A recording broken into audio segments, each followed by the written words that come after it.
अस्सलाम वालेकुम students. Chapter number 2 structure of atom की रिवीजन में आज हम पढ़ेंगे पेज नंबर 31 से लेके पेज नंबर 34, जिसमें हमने पढ़ना है आर रदरफोर्ड्स एटॉमिक मॉडल और उसके बाद जो है वो हम डिस्कस करेंगे बोहर्स एटॉमिक मॉडल। इन पेजेस पे जो शॉर्ट क्वेश्चंस और जो लॉन्ग क्वेश्चन है वो मैंने यहाँ पर लिख दिए हैं। शॉर्ट क्वेश्चन सबसे पहले हम डिस्कस करेंगे रदरफोर्ड एटॉमिक मॉडल के बारे में, यानी what is Rutherford atomic model. Describe observations of Rutherford atomic model, यानी रदरफोर्ड एटॉमिक मॉडल क्या होता है, ये क्वेश्चन आता है, या फिर जो इसके ऑब्जर्वेशंस के बारे में जो है शॉर्ट क्वेश्चन आता है। उसके बाद describe defects in Rutherford atomic model, और रदरफोर्ड के एटॉमिक मॉडल में जो डिफेक्ट्स हैं उनको डिस्कस करेंगे। उसके बाद लॉन्ग क्वेश्चन आता है रदरफोर्ड एटॉमिक मॉडल सारा, जिसमें उसके रिजल्ट्स भी जो हैं वो साथ में आते हैं, तो इसको भी आज हम डिस्कस करेंगे। और उसके बाद बोहर एटॉमिक मॉडल को डिस्कस करना है उसके पोस्टलेट्स के साथ। ओके जी, पेज नंबर 31 पे सबसे पहले जो है रदरफोर्ड एटॉमिक मॉडल हम देखते हैं कि रदरफोर्ड एटॉमिक मॉडल क्या है। तो ये फर्स्ट पैराग्राफ आपने बताना है रदरफोर्ड एटॉमिक मॉडल के बारे में कि रदरफोर्ड ने जो है वो गोल्ड फॉयल एक्सपेरिमेंट परफॉर्म किया था to understand how negative and positive charge could coexist in an atom, यानी एटम में ये देखने के लिए कि नेगेटिव पॉजिटिव चार्ज जो है कैसे एग्जिस्ट करते हैं इकट्ठे। तो उसके लिए उसने क्या किया, उसने अल्फ़ा पार्टिकल्स को बम्बार्ड किया था on a 0.00004 centimetre thick gold foil. Alpha particles जो हैं they are emitted by radioactive elements like radium and polonium. These are actually helium nuclei, they can penetrate through matter to some extent. अब जब उसने ये experiment perform किया तो उसने क्या ऑब्जर्व किया, he observe the effects of alpha particles on a photographic plate और a screen coated with zinc sulphide as shown in figure. He prove that the plum pudding model of the atom was not correct, यानी Rutherford ने ये जो है ये prove किया कि जो प्लम पुडिंग मॉडल था जो जे थॉमसन ने पेश किया था, जो हमने पिछले लेक्चर में पढ़ा था, कि उसको जो है उसने रोंग जो है वो साबित किया, गलत साबित किया। उसने कहा कि जो है प्लम पुडिंग मॉडल एटम का वो करेक्ट नहीं है, और जो है वो फिर उसने जो है ये गोल्ड फॉयल एक्सपेरिमेंट परफॉर्म किया। तो ये क्या, ये डायग्राम जिसमें ये गोल्ड फॉयल शीट है जो कि 0.00004 सेंटीमीटर थी, जिसमें ये गोल्ड के क्या हैं, these are the atoms of gold.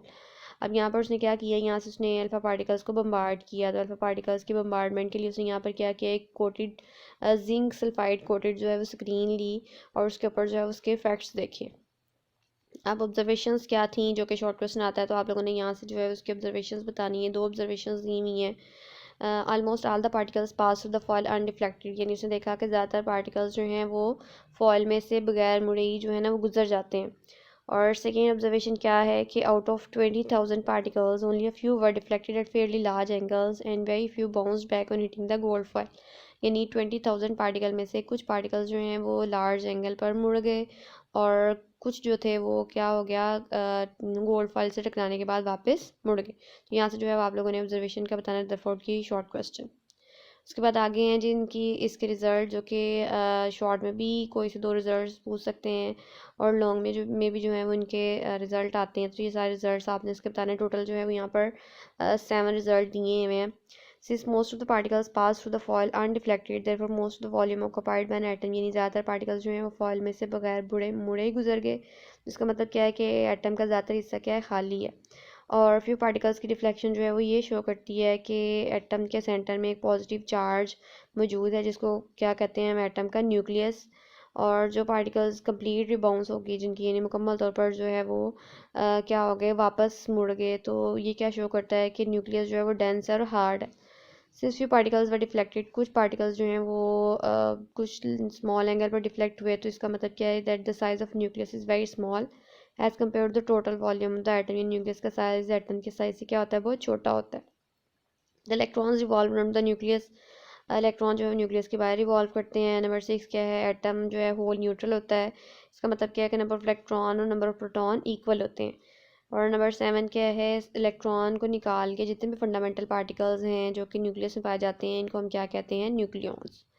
उसके बाद डिफेक्ट्स हैं रदरफोर्ड एटॉमिक मॉडल के, जो कि शॉर्ट क्वेश्चन आता है, तो आप लोगों ने ये दो डिफेक्ट्स बताने हैं यहाँ से।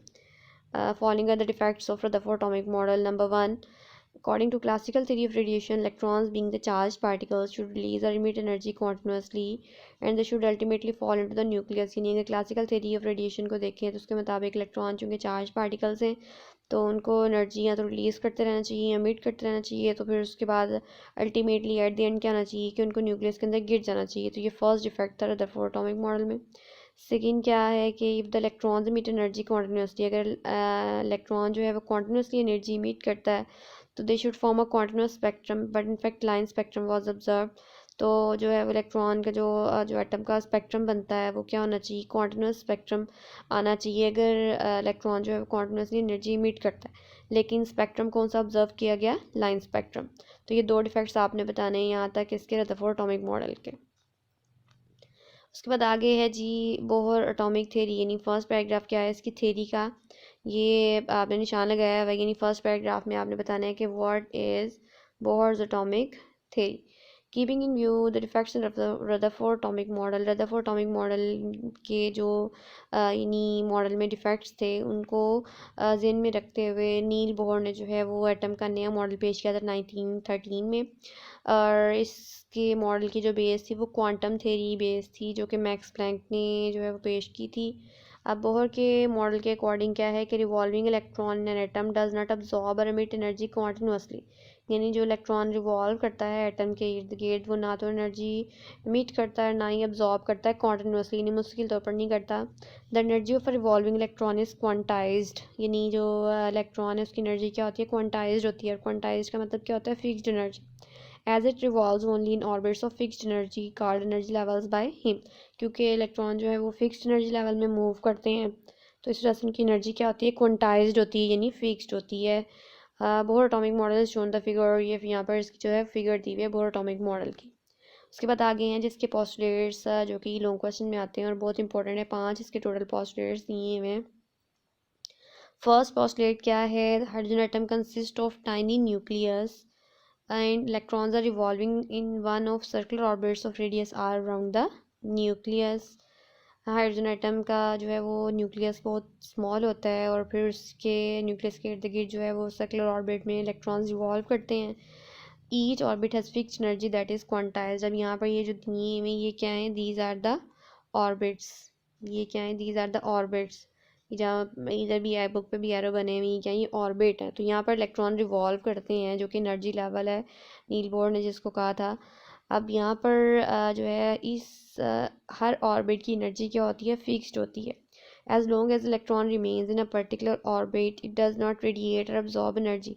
अब जब तक जो इलेक्ट्रॉन है वो इस पर्टिकुलर ऑर्बिट में रहता है तो उसकी एनर्जी क्या होती है, फिक्स्ड होती है, ना तो वो जो है एनर्जी रेडिएट करता है और ना ही अब्जॉर्ब करता है। The energy is emitted or absorbed only when an electron jump from one orbit to another orbit। यानी एनर्जी तब अब्जॉर्ब होगी या इमिट होगी जब इलेक्ट्रॉन जंप करता है एक ऑर्बिट से दूसरे ऑर्बिट की तरफ।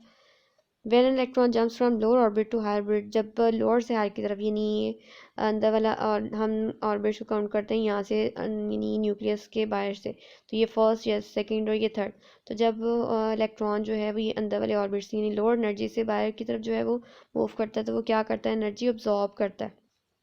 और जब इलेक्ट्रॉन जो है वो जंप करता है हायर से लोअर की तरफ तो वहाँ पर वो क्या करता है, एनर्जी रिलीज़ करता है। तो जो एनर्जी में चेंज आता है फिर उसको जो है वो हम लिखते हैं delta E is equal to E2 minus E1 is equal to H V, और जिसमें एच जो है ये क्या है, प्लैंक कांस्टेंट है और जिसकी वैल्यू क्या है 6.63 × 10⁻³ जूल सेकेंड, और वी क्या है, फ्रीक्वेंसी ऑफ लाइट। इसके बाद पॉइंट नंबर 5 क्या है, electron can revolve only in orbits of a fixed angular momentum. Electron जो है वो फिक्स्ड ऑर्बिट में मूव करते हैं जिनका एंगुलर मोमेंटम भी क्या होता है, फिक्स्ड होता है, और जिसको हम लिखते हैं MVR is equal to NH/2 pi, जिसमें n जो है वो क्वांटम नंबर या ऑर्बिट नंबर है और यानी 1 2 3 4 एंड सो ऑन। उसके बाद पेज नंबर 34 पे यहाँ पर जो है वो दोनों थेरीज जो भी हमने पढ़ी हैं, रदरफोर्ड एटॉमिक थेरी और बोहर एटॉमिक थेरी, इनमें डिफरेंसेस दिए हुए हैं। तो आप लोगों ने जो है उनकी समरी में ये 5 पॉइंट्स दिए हुए हैं, या आपने डिफरेंसेस बताने हैं कि रदरफोर्ड एटॉमिक थेरी जो है वो बेस करती है किस पे, क्लासिकल थेरी पे, जबकि बोहर एटॉमिक थेरी जो है वो बेस करती है किस पे, क्वांटम थेरी पे। रदरफोर्ड के मुताबिक इलेक्ट्रॉन्स जो है वो न्यूक्लियस के इर्द गिर्द रिवॉल्व करते हैं, जबकि बोहर के अकॉर्डिंग क्या है कि इलेक्ट्रॉन्स न्यूक्लियस के गिर्द रिवॉल्व करते हैं लेकिन रिवॉल्व करने के साथ साथ उनकी एनर्जी क्या होती है, फिक्स्ड होती है। रदरफोर्ड के मुताबिक जो है वो no idea about orbit was introduced, जबकि जो है बोहर ने ऑर्बिट का आइडिया इंट्रोड्यूस करवाया। उसने कहा कि ऑर्बिट हैड एंगुलर मोमेंटम और रदरफोर्ड ने के अकॉर्डिंग, रदरफोर्ड की एटॉमिक थ्योरी के अकॉर्डिंग क्या है कि atom should produce continuous spectrum, जो कि उसका डिफेक्ट था कि एटम को जो है वो कॉन्टिन्यूस स्पेक्ट्रम प्रोड्यूस करना चाहिए, जबकि बोर की एटॉमिक थ्योरी में क्या होता है कि atom should produce line spectrum. Rutherford atomic theory के अकॉर्डिंग क्या है कि एटम शुड कोलैप्स, और बोहर की एटॉमिक थ्योरी के अकॉर्डिंग क्या है कि एटम शुड एग्जिस्ट। उसके बाद आगे जो है यहाँ पर ये क्वांटम का दिया हुआ है कि क्वांटम क्या है, तो क्वांटम्स का मतलब होता है फिक्स्ड एनर्जी, यानी ये एनर्जी की वो मकदार है, it is the smallest amount of energy that can be emitted और अब्जॉर्ब्ड एज इलेक्ट्रोमैग्नेटिक रेडिएशन। और क्वांटा जो है ये प्लूरल होता है किसका, क्वांटम का। तो यहाँ पर आपने क्वांटम का जो है बताना है, क्वांटम का मतलब क्या होता है। उसके बाद आगे जो है वो यहाँ पर आप लोगों ने EMCQs के लिए मार्क किया हुआ है कि 1918 Nobel prize in physics was awarded to German physics, यानी 1918 में जो है जर्मन फिज़िक्स मैक्स प्लैंक को जो है वो नोबेल प्राइज़ दिया गया था, उसके किस काम के लिए, ऑन क्वांटम थ्योरी, यानी उसने क्वांटम थ्योरी पेश की थी, उसकी वजह से उसको 1918 में नोबेल प्राइज़ दिया गया। ओके जी स्टूडेंट्स, आपकी डायरी आप लोगों ने पेज नंबर 31 और 31 से लेके 34 में जो शॉर्ट क्वेश्चंस हैं और जो लॉन्ग क्वेश्चन, ये बोहर और रदरफोर्ड वाले, ये सारे का सारा आप लोगों ने अच्छे तरीके से याद करना है।